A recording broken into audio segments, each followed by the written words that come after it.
Gas trouble ಆಯಿತು. ಬಂಕ್ಗಳಲ್ಲಿ ಈಗ petrol diesel ಕೊರತೆ ಆಗಿದೆ. 2 ದಿನದಿಂದ ತೈಲ ಪೂರೈಕೆ ಇಲ್ಲದೆ ಬಂಕ್ಗಳಲ್ಲಿ ನೋ ಸ್ಟಾಕ್ ಬೋರ್ಡ್ ಹಾಕಲಾಗಿದೆ.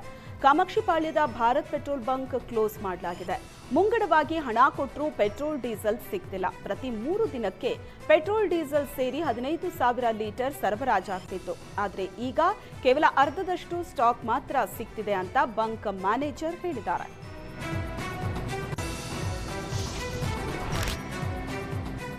ರಸ್ತೆಯಲ್ಲಿ ಮೈ ಮರೆತು ಫೋನ್ನಲ್ಲಿ ಮಾತನಾಡುತ್ತಾ ತಿರುಗುವ ಮುನ್ನ ಎಚ್ಚರವಾಗಿರೆ. ನಿಧಾನವಾಗಿ ಸ್ಕೂಟಿಯಲ್ಲಿ ಬರ್ತಾರೆ, ಕ್ಷಣಾರ್ಧದಲ್ಲೇ ಮೊಬೈಲ್ ಕಿತ್ಕೊಂಡು ಎಸ್ಕೇಪ್ ಆಗ್ತಾರೆ.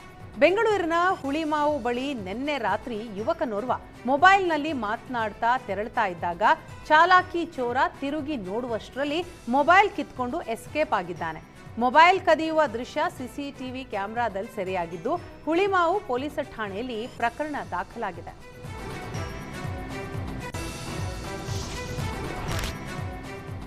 ರೈತರ ಜಮೀನಿಗೆ ದಾರಿ ಬಿಡದೆ ಕಾಂಪೌಂಡ್ ನಿರ್ಮಾಣ ಮಾಡ್ತಾ ಇದ್ದ ಮಂಡ್ಯದ ಬಣ್ಣೇನಹಳ್ಳಿಯ ಮೆಗಾ ಫುಡ್ ಪಾರ್ಕ್ ಅಧಿಕಾರಿಗಳಿಗೆ ಶಾಸಕ ಎಚ್.ಡಿ. ಮಂಜು ಕ್ಲಾಸ್ ತಗೊಂಡಿದ್ದಾರೆ. ಕಾಂಪೌಂಡ್ ನಿರ್ಮಾಣಕ್ಕೆ ಭದ್ರತೆ ನೀಡಿದ ಪೊಲೀಸರಿಗೂ ತರಾಟೆಗೆ ತೆಗೆದುಕೊಂಡಿದ್ದಾರೆ. ರೈತರ ಜಮೀನಿಗೆ ಸರಿಯಾದ ಪರಿಹಾರವೂ ನೀಡದೆ ದಾರಿಯನ್ನ ಬಿಡದೆ ದರ್ಪ ಮೆರೆದಿದ್ರು.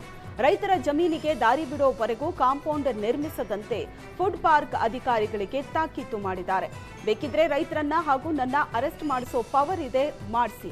ಪರಿಹಾರದ ಹಣ ಬಂದರೂ ಚಿಕ್ಕೇನಹಳ್ಳಿಯಲ್ಲಿ ಭೂಸ್ವಾಧೀನ ಮಾಡೋದಕ್ಕೆ ಡಿಸಿ ಹಾಗೂ ಜಿಲ್ಲಾಡಳಿತಕ್ಕೆ ಯೋಗ್ಯತೆ ತಾಕತ್ತು ಇಲ್ಲ.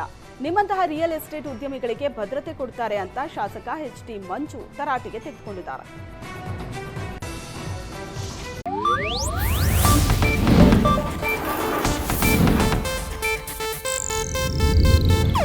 ಇದು ಏಷ್ಯಾನೆಟ್ ನ್ಯೂಸ್ ನೆಟ್ವರ್ಕ್ ಪ್ರಸ್ತುತಿ.